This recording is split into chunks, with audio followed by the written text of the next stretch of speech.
What is up, you guys? It has been a minute since I've been on YouTube talking to you guys.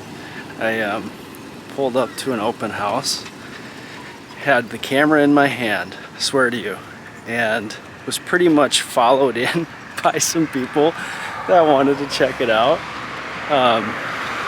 So my video that I intended to be opening the house is actually closing the house up. Grabbing a couple of signs here.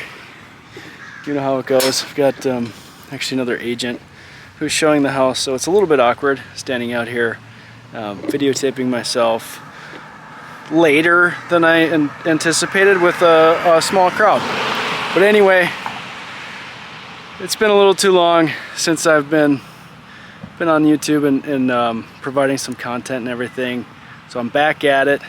I apologize for the quiet couple of months. I'll kind of catch you up. This will be a little bit longer video. I'll kind of catch you up here. There's a house behind me. Sweet farmhouse, by the way, in Mendota Heights. But I'm going to catch you up on how things have been. This is the first segment of today's video. Like I said, it'll be a little bit longer, but that's all right. I've got 2 or 3 months to catch up and show you. But at any rate, glad to be back. Thanks for tuning in.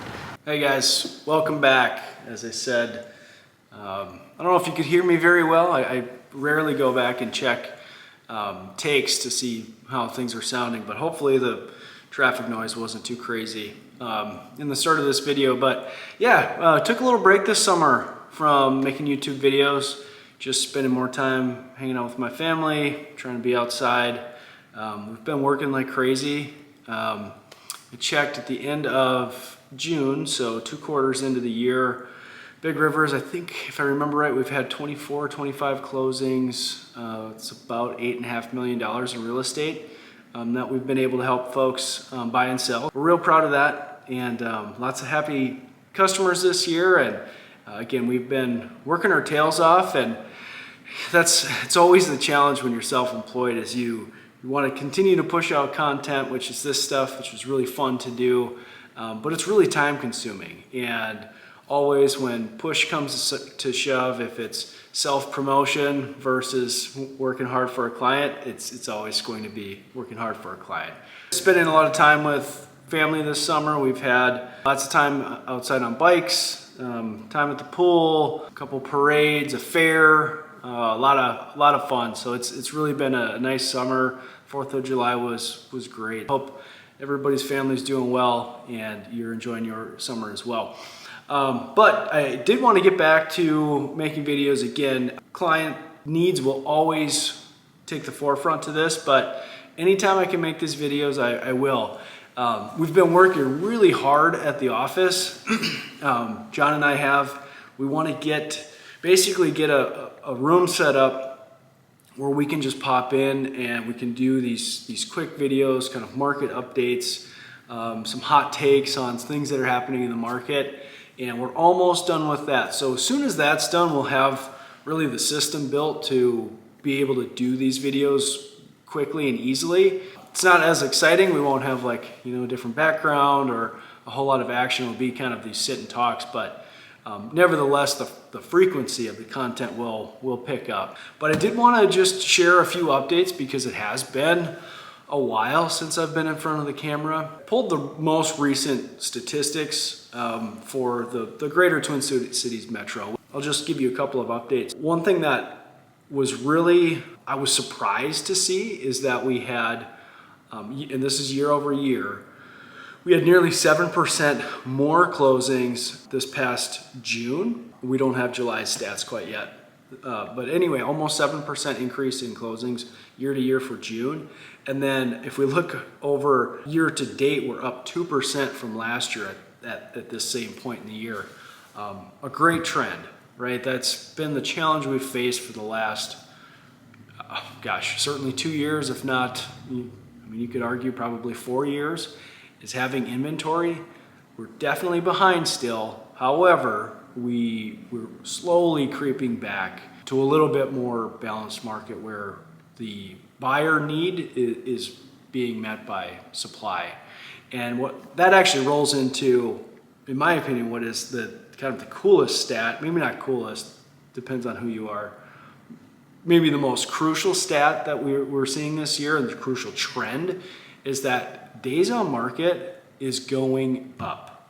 We have, again, in the greater metro area, we're up 11.5% for days on market year over year. Like that, and we're up 10.9% year to date.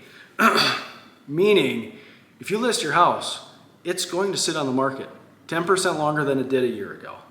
Well, 11% longer than it did a year ago. That's a big stat. And we talk to people as we sit down, we have our consultations, and sometimes we do report and kind of say like, anecdotally in the client pool I'm working with right now, this is what I'm seeing. But it's so nice when these macro trends in our area, when we have data points on it, and we have that. So we have the proof that days on market has increased. What does that mean? Buyers, take your time. Truly, take your time. I have had second showings more times this year than I have in probably the last 5. I mean, it's been crazy. We can go back for a second look at a house. You just didn't have that option before. I should say you didn't have that option, call it mid-2020 until the beginning of this year. What else does that mean? Don't buy, as a buyer, don't get worried if a house sits there for 2 or 3 weeks. There's nothing wrong with it. It's not the ugly duckling. It's not that you're missing something. It's just that people are being a lot more thoughtful. We've got a ton of volatility in the stock market. Obviously, we've got kind of the different political and world pressures that we're seeing. So people are just being cautious. They're not rushing into these big purchases, which again, is in my role as a realtor, I like that. I like that my clients can feel that they have the time to process, analyze, and figure out if that house works for them. So at any rate, buyers, don't freak out thinking that, oh my gosh, I need to get into this place the first day or the first weekend. There are certainly homes that still sell the first weekend. We just had one listed like that. You have the super cute house in the right neighborhood at the right price point. They still fly off the market. But you don't have to have that same level of anxiety that if I don't see it the first day on the market, it will be gone. And then also, if it's on the market for a couple of weeks, don't let that be a surprise. Actually a good thing. Probably works in your favor, honestly. And also, maybe you can negotiate a little bit. It's a new thing. I know, as a buyer, trust me, I know it seemed like we just pretty much said to the sellers, in the last few years, how much do you need for the house? And we didn't have that choice because somebody behind you was willing to do the same thing. That has transitioned a little bit. So skillful negotiation is back on the table, which again, that's something I hang my hat on, and I'm really happy that we have that opportunity. To shift gears, same thing, right? We're still talking about days on market. Now I'm talking to sellers. Sellers, just relax. It's all good.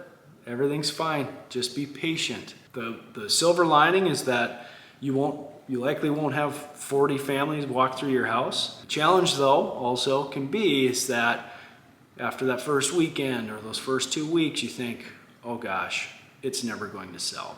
Just be patient. Pricing is super important. We truly cannot look at comps more than 6 months ago. I'm even saying maybe not even more than 3 months ago, because the buyer today is much more cautious. They're taking their time. They're being thoughtful. They don't want to feel pressure into making an offer. So as a seller, we look closely at comps. Again, the most recent we can possibly get. We price it accordingly. You're better off pricing a little bit lower right now. Let's say your comps are, for easy math, somewhere between 425 and 450. Unless we sit down and we are super confident that you have a 450, right? Maybe you have the third stall in your garage, or you have the brand new kitchen, or some wow factor. If you aren't crystal clear saying, hey, this is the nicest house on the block, price it lower in the price point, it will push up. We're still seeing multiple offer situations, but what we're not seeing are people throwing offers in on overpriced homes. The consumer is too informed and they're too smart. Price it properly. And again, go back to my first point when I first started talking about this, just be patient. This is a good thing. We want a buyer who comes in to feel like they're informed. We want them to feel confident with their offer, because if they don't, ooh, cold feet happens. It can happen. I've seen it happen a lot. Okay, so this is a good thing for you as a seller as well. I personally had the most frustrating and challenging transaction of my career.